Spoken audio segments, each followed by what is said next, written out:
ஒரு உண்மை சம்பவத்தை அடிப்படையாக வச்சு நான் எழுதின ஒரு குறுநாவல் தான் இந்த ஒரு லவ் ஸ்டோரி.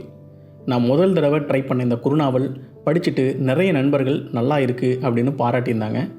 இது என் பக்கம் சேனல் வியூவர்ஸுக்கும் பிடிக்கும் அப்படிங்கிற நம்பிக்கையில் இதை ஆடியோ ஃபார்மேட்டுக்கு மாற்றியிருக்கேன்.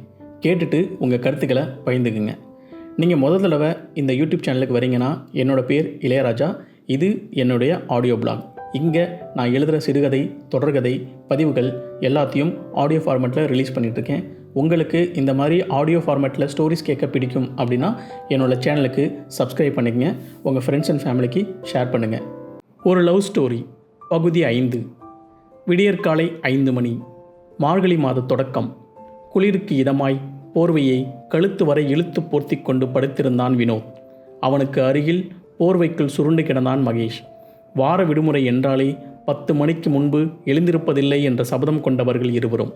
ஆனால் என்றும் இல்லாத விதமாய் வினோத்திற்கு 5 மணிக்கே விழிப்பு தட்டிவிட்டது. புரண்டு புரண்டு படுத்தவன் எழுந்து உட்கார்ந்தான். அருகில் படுத்திருந்த மகேஷை சில நொடிகள் விரித்து பார்த்துவிட்டு அவனை உசுப்பினான்.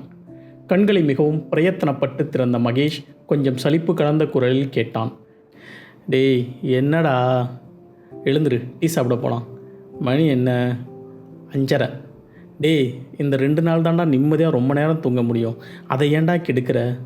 தூக்கம் வரல மச்சி, வா போயிட்டு வரலாம். உன் கூட குடும்பம் நடத்த ரொம்ப கஷ்டம்டா என எழுந்து கொண்டான்.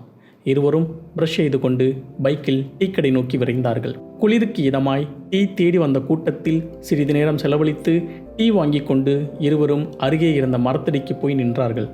மகேஷ் எதுவும் பேசாமல் டீயை பருகத் தொடங்கினான். வழக்கம் போல வினோத்தே பேச்சை ஆரம்பித்தான். மச்சி, நைட்டு அவன் என் கனவுல வந்தாடா. அதனால தான் என்னை கட்டி பிடிச்சி தூங்குனியா?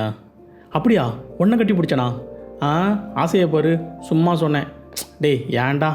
செழித்து கொண்டே தொடர்ந்தான் வினோத். அப்போல இருந்தே அவனாபமாக இருக்குடா, அதான் தூக்கமே வரல. இதெல்லாம் ரொம்ப ஓவர்டா. வீட்டுக்கு போய் அம்மா அப்பா பார்த்து எவ்வளோ நாள் ஆச்சு? மச்சான், அது வேறு டிபார்ட்மெண்ட், இது வேறு டிபார்ட்மெண்ட். ஓ அப்படிங்களா? ஆமாடா. மச்சான், உனக்கு ஒன்று தெரியுமா?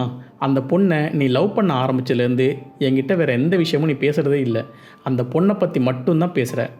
அப்போது தான் அதை உணர்ந்தான் வினோத். கொஞ்சம் வெட்கமாக இருந்தது. இருப்பினும் சமாளிக்க ஆரம்பித்தான். மச்சான், அவளை பற்றி யார்கிட்டையாவது பேசிக்கிட்டே இருக்கணும்னு தோணுது. நீ தான் என் உயிர் நண்பன். அதெல்லாம் உங்ககிட்ட சொல்லாமல் வேறு யார்கிட்ட சொல்கிறது? போதும், ரொம்ப நக்காத, நெஞ்சு ஈரமாயிடுச்சு வழிந்தான் வினோத். சரி, என்ன ஐடியாவில் இருக்க நீ? ஃபஸ்ட்டு லவ்வை சொல்லிட்டு ஒதுங்கிறேன்னு சொன்னேன். இப்போ என்னடானா ஃப்ரெண்டாக பழகுனா அந்த பொண்ணை பிடிக்காமல் போய் ஒதுங்கிடுவேன்னு சொல்கிற. ஏன் இப்படி குழப்பிட்டு இருக்க? மச்சான், நானே குழம்பி போய் தான் இருக்கேன்.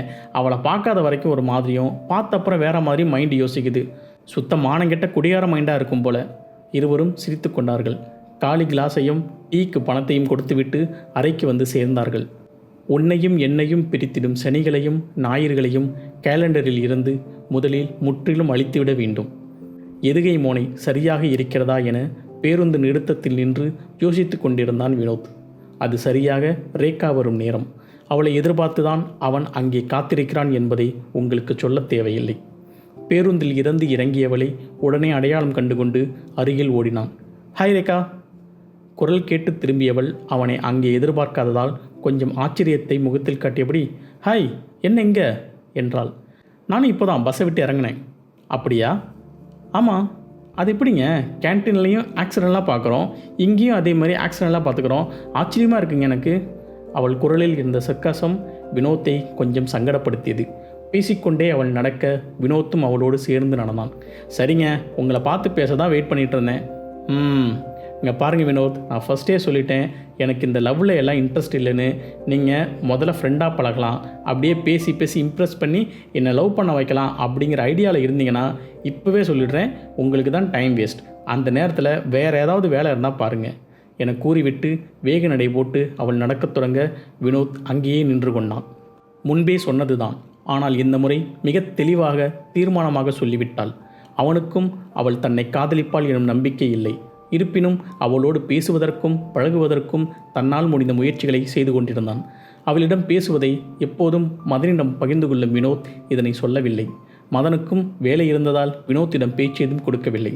அப்போது பிபி என்கிற பிரபு மதனிடம் வந்து பேச்சு கொடுத்தான். மச்சான், ஜாவாஸ்கிரிப்ட் நல்லா தெரியுமா? தெரியும்டா. ஏன்? இல்லை, ஒர்க் பண்ணிகிட்ருக்க பேஜில் சின்ன இஷ்யூ, வந்து பார்க்குறியா? சரி வரேன். என மதன் பேசிக்கொண்டிருக்கும் போதே பிரபுவின் செல்ஃபோன் சினுங்கியது. திரையை பார்த்தவன் சலித்து கொண்டே ஆன் செய்தான்.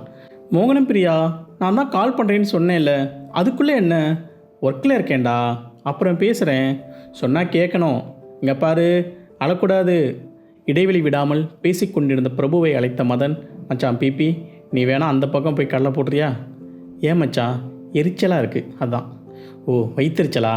சரி மச்சான், அப்புறம் வரேன்.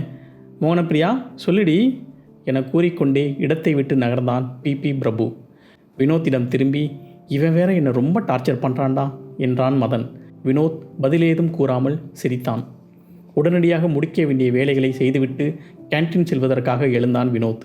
ரேகா பிரேக் வரும் நேரம். உடன் மதனை அழைத்து கொள்ளவில்லை. கேன்டீன் உள்ளே நுழைந்தவுடன் ஒவ்வொரு முகத்தையும் அலசினான். இன்றும் தனியாக ஓரமாக ஒரு டேபிளில் அமர்ந்திருந்தாள் ரேகா. சின்ன தயக்கத்துடன் அவளை நோக்கி நடந்தான். டேபிள் அருகே அவன் நெருங்கியவுடன் நிமிர்ந்து பார்த்த ரேகா சலித்து கொண்டாள்.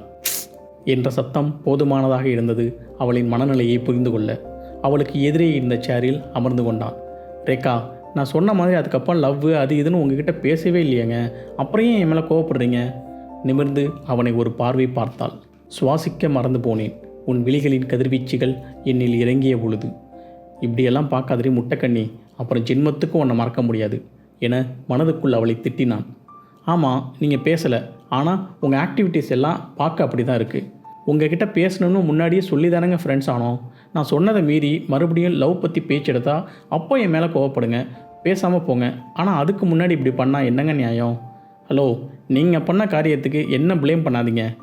ஐயோ, உங்களை ப்ளேம் பண்ணலைங்க. Okay, sorry. இனிமே பஸ் ஸ்டாப்பில் எல்லாம் வெயிட் பண்ண மாட்டேன், போதுமா? அட்லீஸ்ட் கேன்டீன்லையாவது வந்து பேசலாமா? சில நொடிகள் அமைதியாக இருந்தவள் சரி என்பதை போல் தலையை மட்டும் ஆட்டினாள். சரி, உங்ககிட்ட ஒன்று கேட்கலாமா? என்ன? ஏன் உங்களுக்கு லவ்வில் இன்ட்ரெஸ்ட் இல்லை? ஏதாவது பேட் எக்ஸ்பீரியன்ஸ்? என்ன சினிமாவில் வர மாதிரி ஃப்ளாஷ்பேக் எதிர்பார்க்குறீங்களா? மேபி இருக்கலான்னு தான் கேட்டேன். அந்த மாதிரிலாம் ஒன்றும் இல்லைங்க. பின்ன ஏன் லவ் வேண்டாம்னு இவ்வளோ ஸ்ட்ராங்காக இருக்கீங்க? கண்டிப்பாக சொல்லி ஆகணுமா? தெரிஞ்சுக்கிட்டால் நிம்மதியாக இருக்கலாம்ல. சிரித்தாள் ரேகா. சரி சொல்கிறேன். எனக்கு என் அப்பா அம்மாவை ரொம்ப பிடிக்கும். நம்ம லைஃப்பில் ரொம்ப முக்கியமான ஒரு ஸ்டேஜ்னால் அது மேரேஜ் தான். அப்படிப்பட்ட முக்கியமான அந்த விஷயத்தை பேரண்ட்ஸ் விருப்பப்பட்ட மாதிரி பண்ணிக்கிறது தான் நாம் அவங்களுக்கு கொடுக்குற பெரிய சந்தோஷம். அந்த சந்தோஷத்தை என் அப்பா அம்மாவுக்கு கொடுக்கணும்னு நினைக்கிறேன். அதுதான். ரேகா சொல்லி முடித்த சில நொடிகளுக்கு பதிலுக்கு என்ன சொல்வதென்று தெரியாமல் அமர்ந்திருந்தான் வினோத். மனதுக்குள் ஒரு கவிதை முளைத்து கொண்டிருந்தது. உன்னை வெறுத்து விலகிட விரும்புகிறேன், அதற்காக வேணும் ஒரு காரணம் கொடு பெண்ணே. ஹலோ, என்ன நீங்கள் அடிக்கடி ஸ்லீப் மோடுக்கு போயிடுறீங்க என அவனது கவனம் கலைத்தாள் ரேகா. சாரி, வேற யோசனை. சமாளிக்க முயன்றான் வினோத். சுயநினைவு திரும்பியவுடன் பேசினான். சான்ஸே இல்லைங்க. எது? உங்கள் மேரேஜ் பற்றின டிசிஷன் ரொம்ப பெரிய விஷயம். என்னங்க இது? என்னங்க பெரிய விஷயம்? கண்டிப்பாக அது பெரிய விஷயங்க. ஏன்னா அவங்க மேரேஜ் பண்ணி வச்சுட்டு போயிடுவாங்க. பட் நீங்கள் தான் அந்த லைஃப்பை எப்படி இருந்தாலும் அட்ஜஸ்ட் பண்ணிவிட்டு வாழணும். அப்படி இருக்கும்போது கூட உங்கள் பேரண்ட்ஸ் சந்தோஷம்தான் முக்கியம் நினைக்கிறீங்க பார்த்தீங்களா? Simply great. ஹலோ, நீங்கள் என்னமோ கலாய்க்கிற மாதிரி தெரியுது.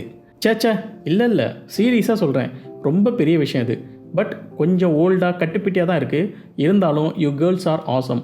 இந்த மாதிரி இருக்கிற எல்லா கேர்ள்ஸையும் சொல்கிறேன். ரேகா சிரித்து விட்டு கேட்டாள். உங்களுக்கு இந்த ஆன்சர் கேட்க கொஞ்சம் கடுப்பாக கோவமாக வரல? ஹானஸ்ட்டாக சொல்லணுன்னா எஸ், கொஞ்சம் கடுப்பாக தான் இருக்குது.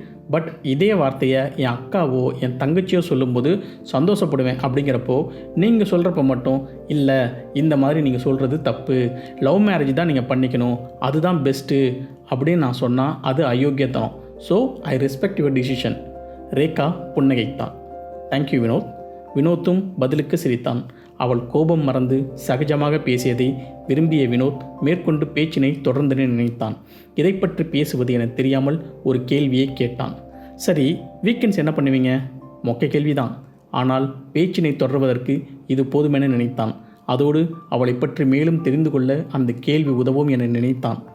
பெருசாக ஒன்றும் பண்ண மாட்டேன். சாட்டர்டே மேக்ஸிமம் ரெஸ்ட், இல்லைனா மூவி, ஃப்ரெண்ட்ஸ் கூட ஷாப்பிங்னு போவேன். சண்டே சர்ச்சுக்கு போவேன். அதிர்ச்சியானான் வினோத். சர்ச்சா? நீங்கள் ஏன் சர்ச்சுக்கு போகிறீங்க? நீங்கள் ஏன் போகிறீங்கன்னா பிகாஸ் ஐம் ஏ கிறிஸ்டியன். சில நொடிகள் அங்கே பேச்சில்லை. கிறிஸ்டியனா? உங்கள் பேரை பார்த்தா கிறிஸ்டியன் மாதிரி தெரியலையேங்க. ஹலோ, கிறிஸ்டியன்னா எல்லாருமே மேரி ஜெனிஃபர் தான் பேர் வைக்கணுமா? ரேக்கானு வைக்கக்கூடாதா? ஐயோ, நான் அப்படி மீன் பண்ணலங்க. பேர் நார்மல் ஹிந்து பேர் மாதிரி இருந்தது, அதான் கேட்டேன். அப்பாவுக்கு இந்த பேர் ரொம்ப பிடிச்சிருந்ததுன்னு வச்சாங்க. ஓ, ஓகே ஓகே, ஒருவாறு சிரித்து சமாளித்தான் வினோத். பாக்கெட்டில் உறுத்தி கொண்டிருந்த சின்ன டைரி நோட் அவன் செய்ய வேண்டிய மற்றொரு காரியத்தை நினைவுபடுத்தியது. ரேகா, நீங்கள் எனக்கு ஒரு ஹெல்ப் பண்ணணும். என்ன சொல்லுங்கள்? பாக்கெட்டில் இருந்து அந்த கவிதை நோட்டினை எடுத்தான். இதை நீங்கள் வாங்கிக்கணும். என்ன இது? உங்களை பார்த்த முதல் நாளில் இருந்து நான் எழுதின கவிதைங்க. தமிழா? ஆமாம். ஐயோ, எனக்கு தமிழ் படிக்க தெரியாதே. என்னங்க, ஒரு தமிழ் பொண்ணுக்கு தமிழ் படிக்க தெரியாதா? ஹலோ, நான் தமிழ் பொண்ணுன்னு உங்ககிட்ட சொன்னேனா? நான் மலையாளி. மலையாளம் தான் என் மதர் டங்.